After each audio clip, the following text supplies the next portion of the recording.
لسه طالع حالا من سينما جالاكسي بمول طنطا، واتفرجت على فيلم تاج، فيلم عيد الأضحى، أول فيلم سوبر هيرو عربي مصري من بطولة تامر حسني ودينا الشربيني، ومن إخراج سارة وفيق اللي عملت قبل كده فيلم مش أنا. نسبة الشبه بين فيلم تاج وفيلم مش أنا تقريبا 100%، نفس كل حاجة بالملي، نفس فكرة الاعتماد على الأمور الخارقة أو الخيال العلمي، نفس المونتاج أو السي جي آي الكحيان، نفس مستوى الإفيهات، نفس طريقة تنفيذ الكوميديا. تقريبا في مشهد متاخد هو من فيلم مش أنا، وبرضه نفس تركيبة القصة. عندنا شخصية تاج اللي بيعمل دوره تامر حسني، اللي بيصحى في يوم بيلاقي نفسه عنده قوة خارقة جبارة ما يعرفش مصدرها منين، ما يعرفش يتعامل معاها ازاي، وبيبدأ علاقة رومانسية مع دينا الشربيني، واللي بتقول له يستخدم قوته دي في الخير ويوظفها لحماية البشرية. ولكن بيظهر شخص شرير عنده نفس قوة تاج وعايز يستخدمها في الشر. فهل تاج هيقدر يتصدى للشخصية الشريرة دي؟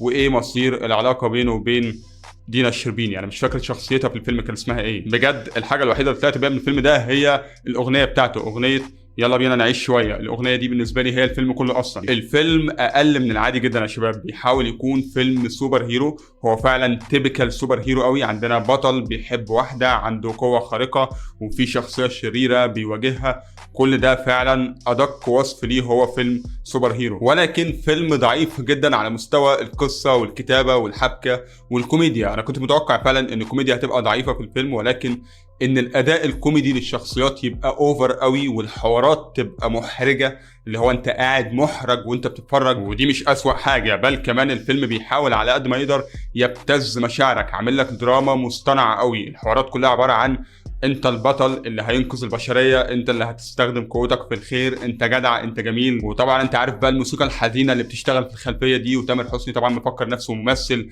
فتلاقيه بيعيط بقى كده وينزل دموع وبتاع، وبعدين فجاه بعدها فورا موقف كوميدي عادي جدا، ولا كأن كان في عياط من شويه، والمزيكا برضو تبقى مزيكا كوميديه.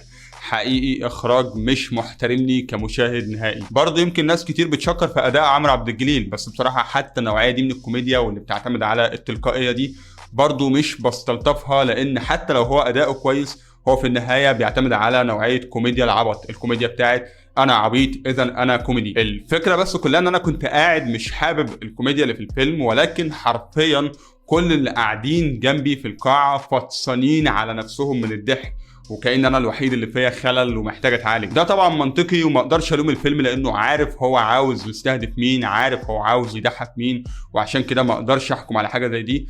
بس اقدر اقول رايي، وهو انه ما عجبتنيش الكوميديا وخلاص. برضه نفس الكلام مع الاخراج والمؤثرات البصريه. سمعت اكتر من ريفيو عن الفيلم وكلهم بيشكروا في الاخراج والمؤثرات البصريه، ولكن انا في رايي ما حبيتش خالص الاخراج في الفيلم. فيجوال افكتس موفي ميكر عادي جدا، ومشهد النهايه اللي في الاخر بين تاج وهارون حرفيا بيفكرني بفيلم كراش الجزء الثالث.